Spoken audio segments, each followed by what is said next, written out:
friends. I get to continue our series that Steve started last week in the book of Exodus, talking about Moses' life. And I'm really, I was going to say excited, but that's not the right word. Excited is a bit too enthusiastic. It's been spending some time in Exodus over the summer is not something that I would normally choose to do. And I know for a lot of us, we and I think Steve talked about this a little bit last week too, we tend to spend a lot of time in the New Testament and not as much in the Old Testament for lots of different reasons. And I wouldn't normally choose to kind of hang out in the story of Moses over some beautiful July sunny days, but it's actually been quite a gift to me. And my aunt was visiting from Ireland for the last little while, and she was here with me last Sunday for Steve's sermon starting us off. And she's been a Christian for a very long time, and she's one of those people who listens to sermons on Sundays at her church, and then she'll listen to sermons throughout the week, and she reads a ton. And she was sitting while Steve was talking. I had to kind of like shush her. She was kind of like, "I've never heard this before. This is brand new teaching in this for me." And then in the couple of days that she hung out with me afterwards, she just kept saying to me, "Wow, your church is really wonderful. You guys really talk about things that I don't know that I hear in other places." And I just thought it was so encouraging to hear someone who, like her, who has spent so much time in church and studied so much of the Bible, to feel like she received something fresh and new in this community. And that's kind of how I felt too, as I've been spending some time reflecting on Steve's message last week, but then also preparing for this morning. And for me,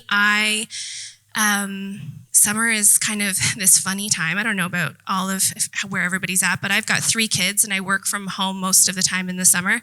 And so I tend to be in this like funny place of tension between I want to have lots of fun and do all the fun things in summer, but then I need my kids to be busy and I need them to actually get stuff done and do things. And then I also have work that I have to get done. And it's this like tension place.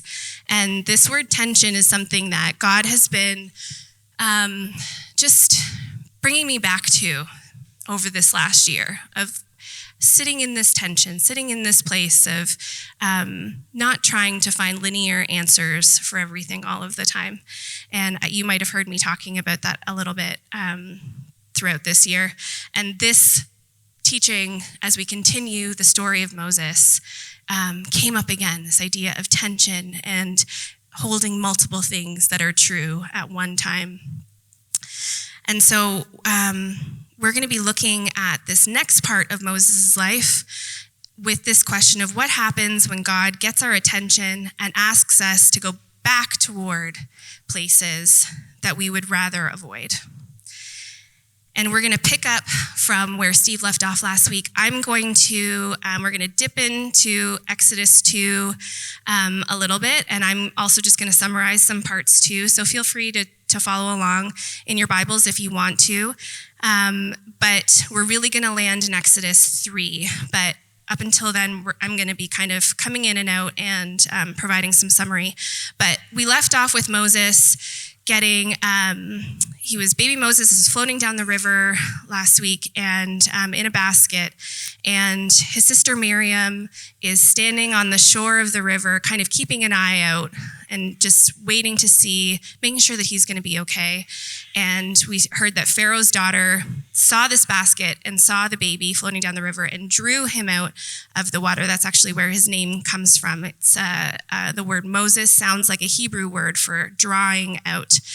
And Pharaoh's daughter sees Miriam, Moses' sister, standing on the side of the river and asks her to bring baby Moses to a Hebrew woman to nurse him. So Moses' sister takes this as an opportunity, brings her brother back to her mother, and says, Pharaoh's daughter has found baby Moses and wants him to be nursed by a Hebrew woman. And so, Mom, this is your time. Come on. And so they go back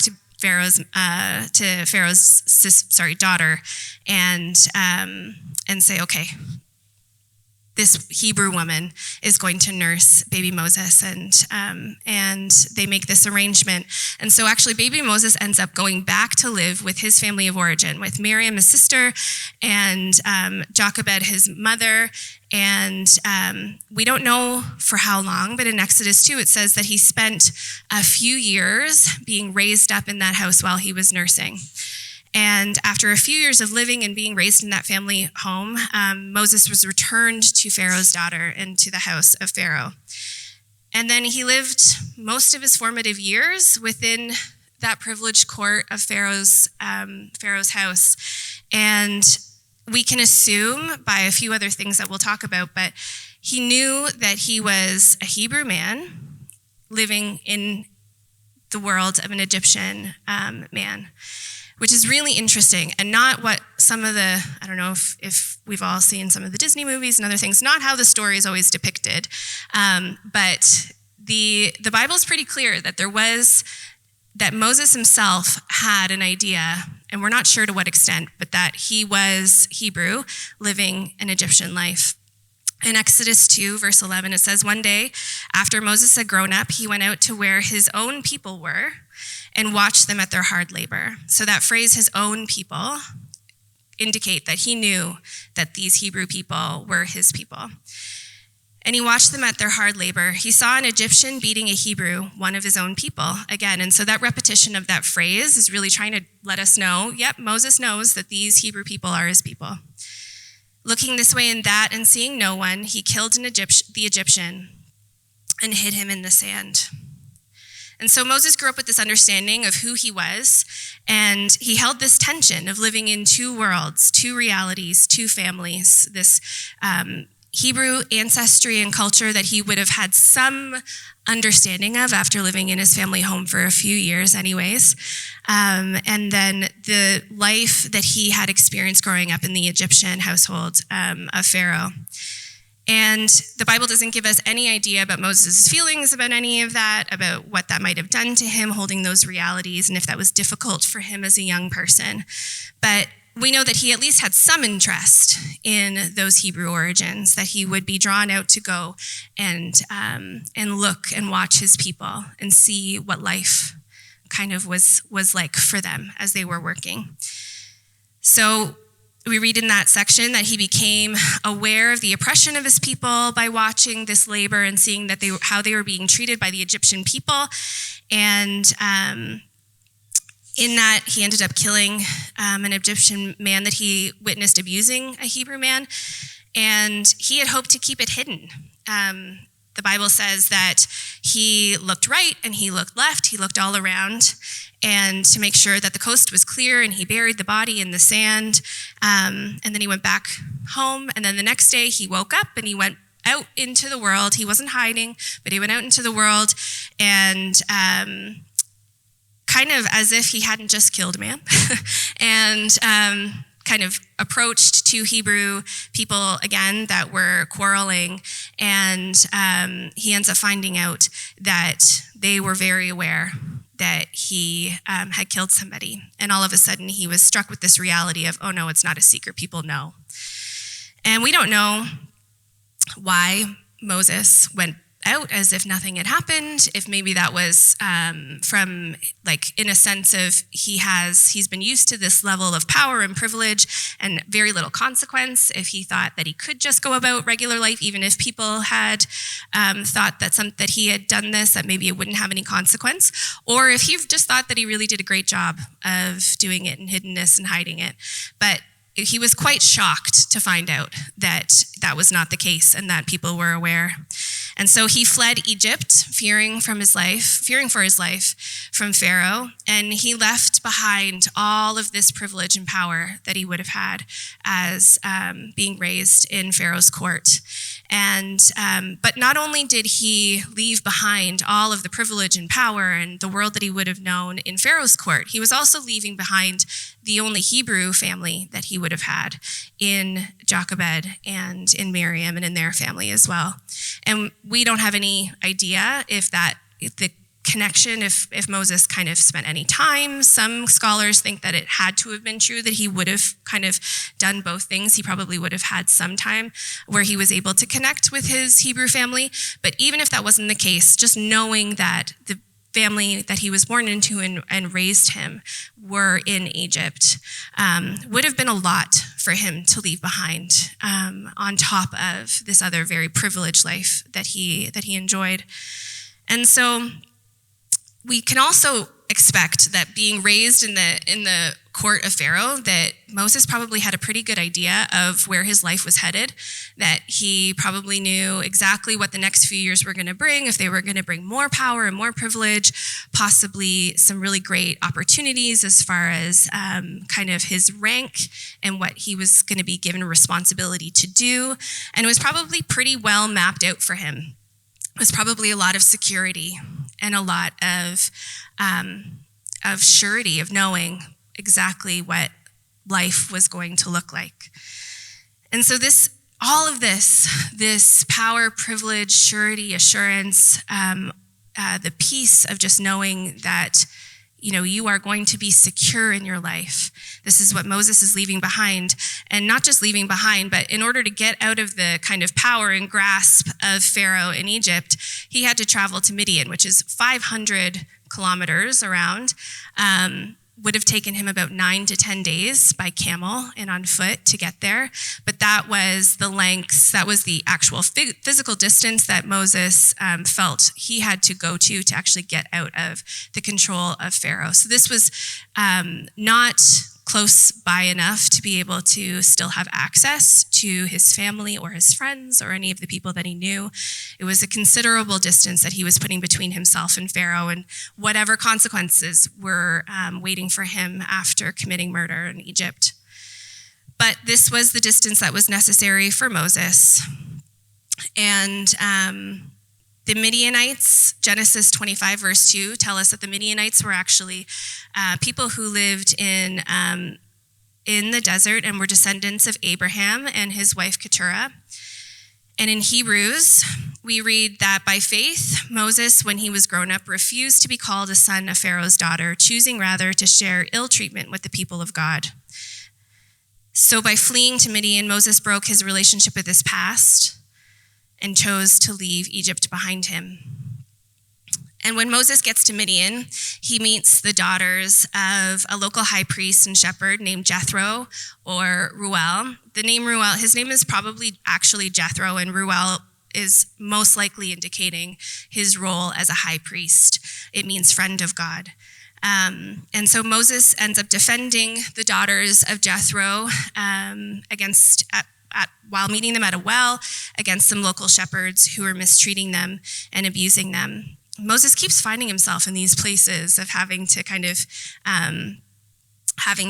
getting involved between quarrels or different kind of where he has to defend people or get in the middle of a tension that's happening, which is really interesting. And in defending the daughters of Jethro, Jethro ends up offering one of his daughters, Zipporah, to Moses in marriage. And so Moses ends up joining Jethro's household as his son-in-law and enters this family who are descendants of Abraham, just like his Hebrew family back in Egypt would have been descendants of Abraham. And a family whose customs and lifestyle would have been similar to his own ancestors. The Bible's not clear about whether or not Jethro's family actually were Hebrew and followed God. It says that he was a high priest, but we don't know if that was a high priest in the Jewish temple.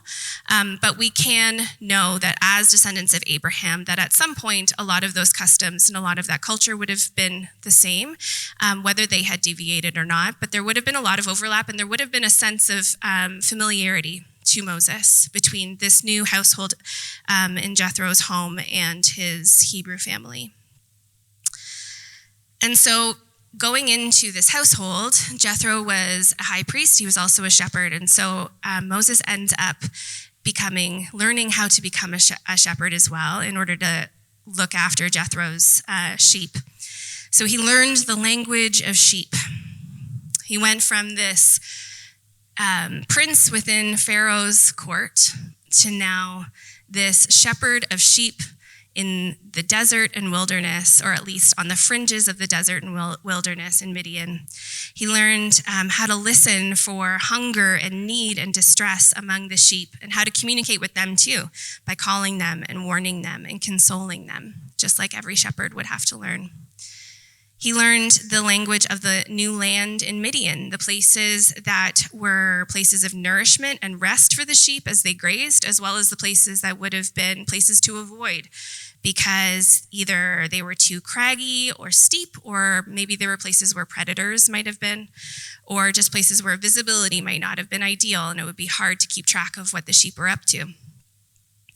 In these years of learning to shepherd, Moses learned to quiet his mind and his heart in order to listen.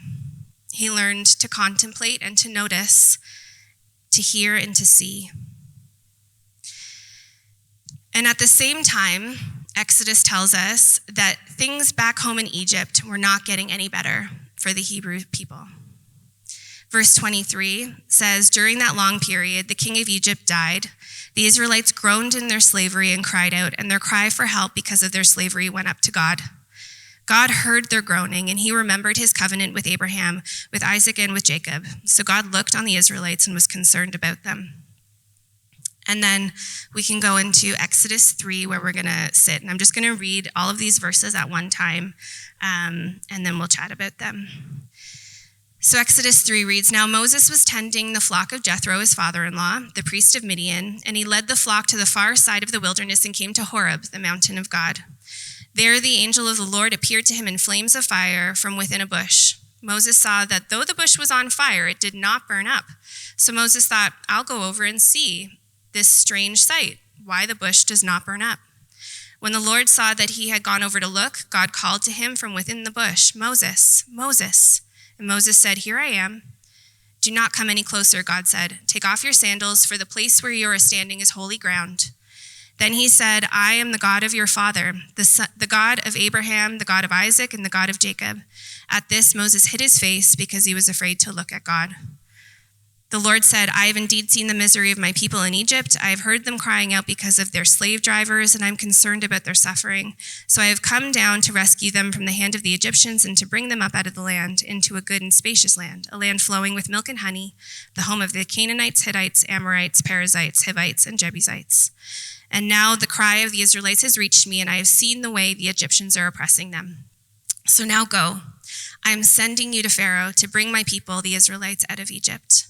But Moses said to God, who am I that I should go to Pharaoh and bring the Israelites out of Egypt? And God said, I will be with you.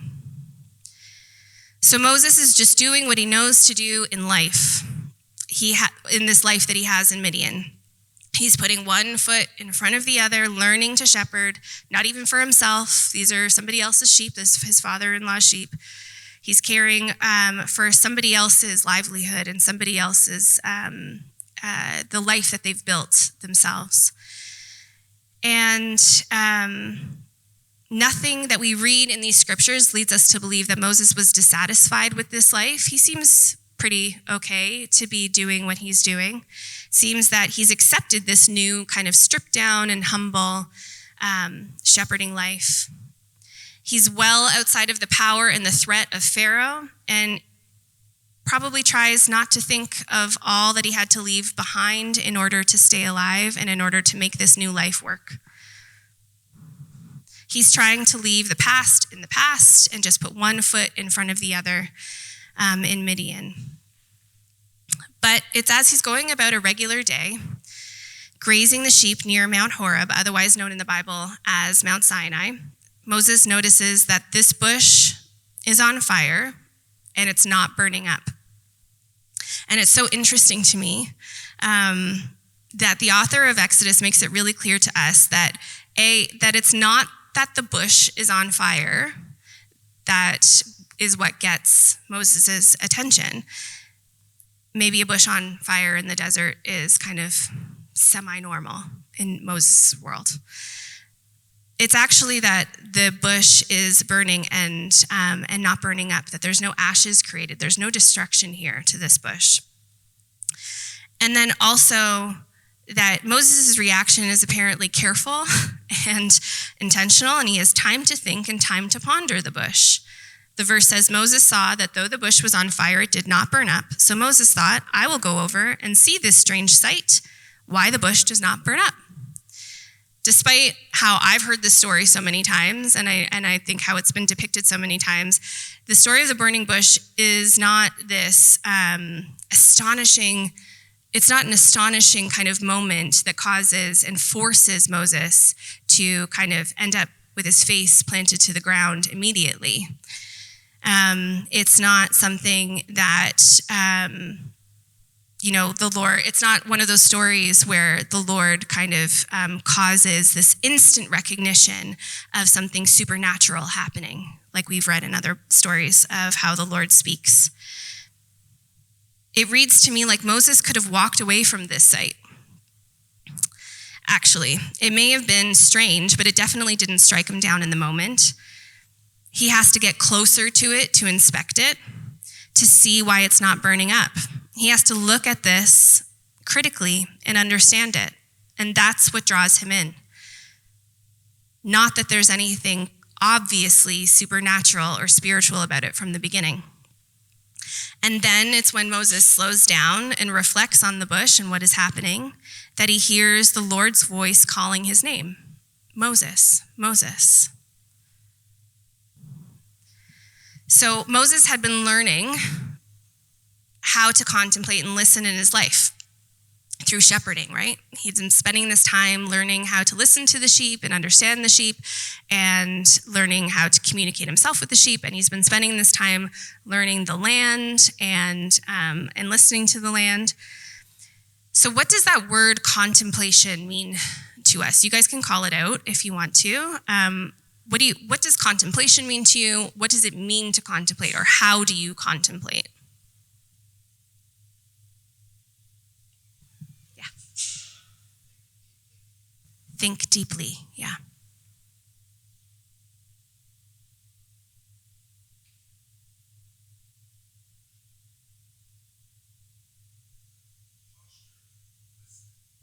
A posture of listening, yeah.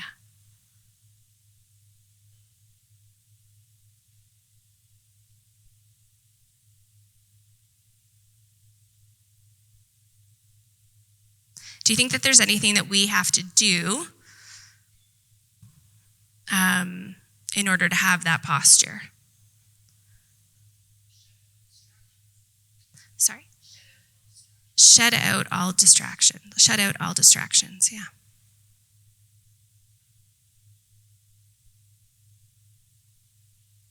Yeah. So maybe just at your tables or with whoever you're sitting with, just think through, and maybe you can share, have you ever had a moment in your life when something unusual happened, and upon closer inspection and reflection, you realized it was actually God trying to speak to you or get your attention? So not something that you knew right away was God trying to get your attention, but something that you had to think about and look at.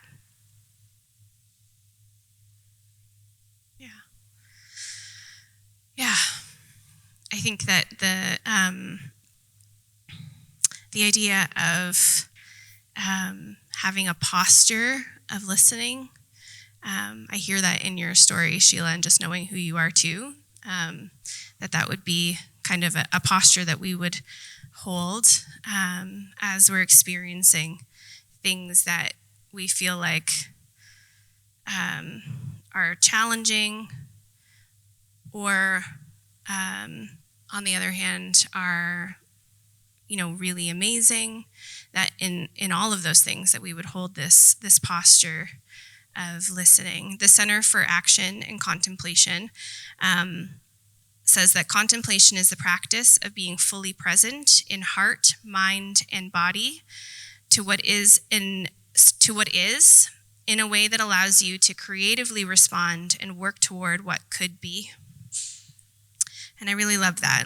It says a lot more. It gets into, if you're interested in kind of some more practical tools around contemplation, the Center for Action and Contemplation is a really great resource, and it gets into a whole bunch of different things.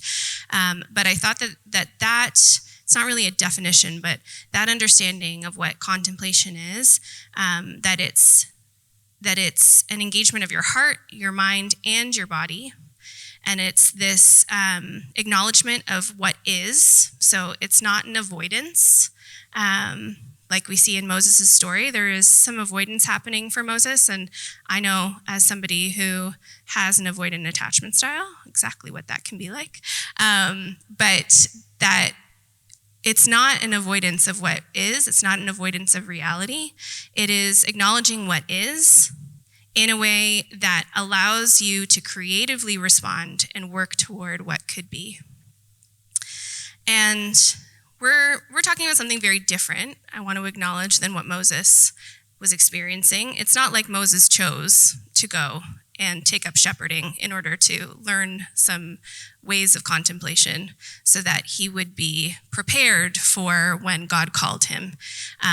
But I think that what we can see in the story of Moses is that when you are putting one foot in front of the other, just doing what God is asking you to do faithfully, that in that, walking out your life and just what is, that God is preparing you along the way, sometimes without you even knowing, first of all. And then also that it is this profound capacity for being present in the moment and being aware of what's happening around him that leads Moses to go over and take a closer look at the burning bush to see what's happening. And it's only when he gets closer and looks that he hears God calling his voice. And I was really convicted as I was kind of thinking that through this week about how many things I have not taken the time. Maybe I even knew, oh yeah, that could be God. But with the amount of distractions in my life and the busyness of life, how many times did I move on quickly and not take in the time to kind of sit and look at something a little bit more closely to see if there was more for me in that from God. And so, I just wanted to share with you, there's this poem. There's a poem by Elizabeth Barrett Browning, and it's a longer poem, and I forget the name of it. I'm so sorry, but there's just a stanza within the poem that reads, is it up there? Yeah. Earth's crammed with heaven, and every common bush afire with God, but only he who sees takes off his shoes. The rest sit round it and pluck blackberries and daub their natural faces unaware. And I just thought that was a really great kind of image of the ordinary things in life. Some of us are moving too quickly to notice how extraordinary they are, and to notice God in them. And then some of us have the capacity for contemplation and to slow down and to actually notice that it's a burning bush and not just a blackberry bush. So we're going to spend a few minutes actually practicing. Yes, Sue. Yeah.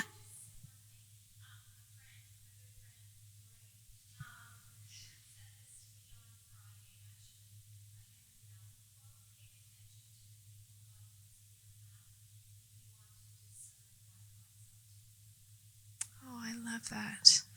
Can I get you just to say it? Can I give you the microphone and get you to repeat it, Sue? Sorry.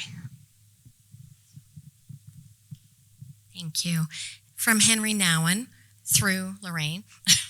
Pay attention to the people God puts in your path if you want to discern what God is up to in your life. That's a great quote. So we're going to spend a few minutes actually practicing some contemplation. And then we're also, when we're done this time, we're also going to spend some time, like we did last week, just at our tables and in groups around you. We're not going to rush off. We have lots of time. And so just practicing some time together in community. But first, we're going to play a song, and there's an image here that is a piece of art that is... it's an acrylic piece by an artist named Melanie Pike. Sorry, I forgot her name for a second. And it's a depiction of these verses of the burning bush from Exodus. And we're going to play this song and just spend, it's about 4.5 minutes, just spending time contemplating. And so what this can look like is we're going to try to sit in silence. And so if it's just an instrumental song, and so hopefully that works for you for contemplation. If you feel like you would rather stand outside or sit somewhere that's quiet without the music, that's completely okay. Maybe just come back in about 4 minutes. Otherwise, just sit kind of comfortably where you are. If you're somebody who likes to journal and write while you're kind of thinking, please feel free to do that. And we're just, whatever it is that is happening for you in this moment, I just pray that if you don't have a journal with you, that maybe as you're leaving or just on your phone or something, that you make note of even just a word from this time to remember it by and to remember what God is stirring up from you. I'm just going to pray before we begin, and when the song is kind of coming to an end, I'll come back up. So God, I just pray that in this time that you would just quiet our minds and our bodies and our hearts. Help us to just spend a moment, a few moments, just reflecting on you, God, whatever that looks like for us. We pray that the distractions, the to-do lists, the groceries that need to get done, whatever it is that's coming into our mind would just stay still and aside for these next few minutes. Bring to mind just ways that you are showing up in our life, God, ways and places that you are present for us in this time. In your holy name we pray. Amen. Whatever you want.